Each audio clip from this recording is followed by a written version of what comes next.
Remember the movie Freedom Riders starring Hilary Swank? It was about a teacher determined to reach at-risk inner-city high school students. Well, a similar model is now being used at Commerce High School in Springfield. And in this American Graduate Report, Connecting Point contributor Carol Lee McGrath talks with teachers, administrators, and students about this program that teaches through challenging, relevant, project-driven activities. This program is part of American Graduate. Let's make it happen. A public media initiative made possible by the Corporation for Public Broadcasting. It almost sounds like a party in Mr. Damboyce's reading class at Commerce High School. But this is where a lot of hard work gets done. Okay, there's no talking, there's no jokes. Brian Damboyce is doing what you might consider a warm-up or an icebreaker with his ninth graders. He starts with the basics. Step to the line if you like the New York Giants. As the game progresses, he gets into more serious topics. Step to the line if you live in a single-parent home.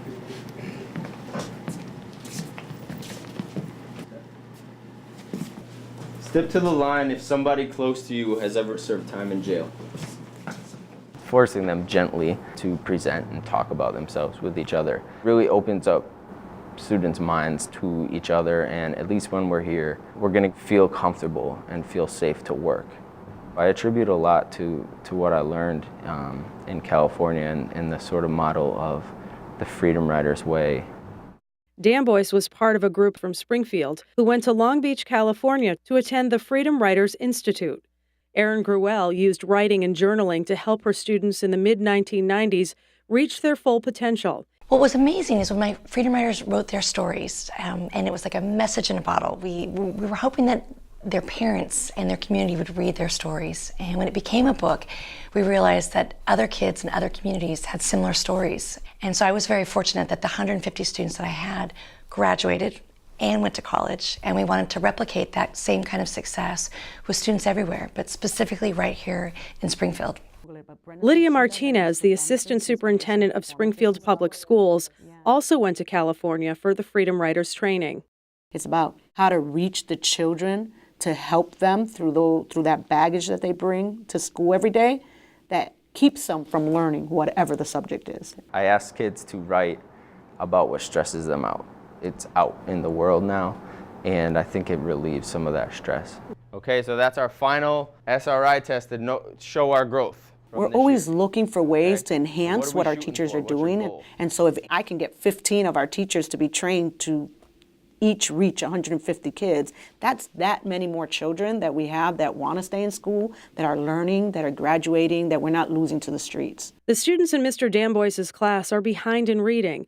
He says any of them could be at risk for just giving up, but not Kwame Lowe. The football standout has made great strides in all of his classes because of the extra boost from Mr. Damboyce, who is also one of Kwame's football coaches.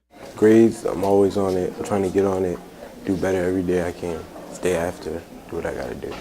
But it hasn't been easy. Kwame is still reeling from the loss of his older sister. She was murdered a year ago in Springfield.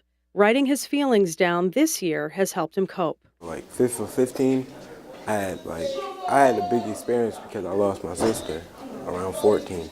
So in the paper, I could write down what I really feel. So I write that down, read it over, probably let Damboyce read it, just to get it off my chest. Kwame's close family friend and classmate Naya Haynes is also in Mr. Damboyce's class. Naya plays volleyball for Commerce, works part-time, and still manages to get an A in algebra. She says writing her feelings has also helped her. I have a lot of deaths in my family lately, so I've been writing about that lately. I let Kwame read it a lot, and it just lets me express my feelings out, let somebody read it. Noelle Alexander, a sophomore, was in Mr. Damboyce's class last year. Like Kwame and Naya, she is also dealing with tragedy in her family. In the beginning of last year, 9th grade, I lost my cousin due to gang violence.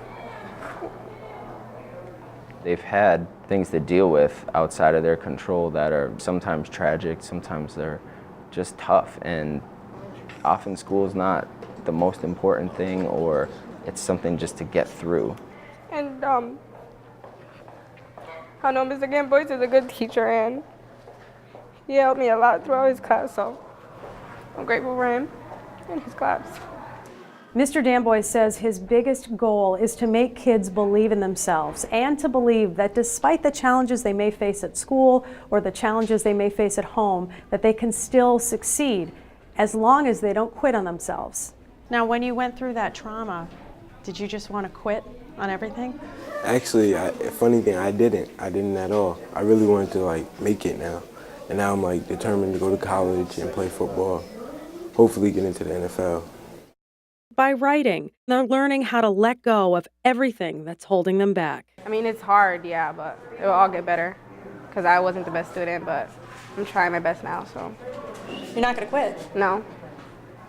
No. So that's this quiz.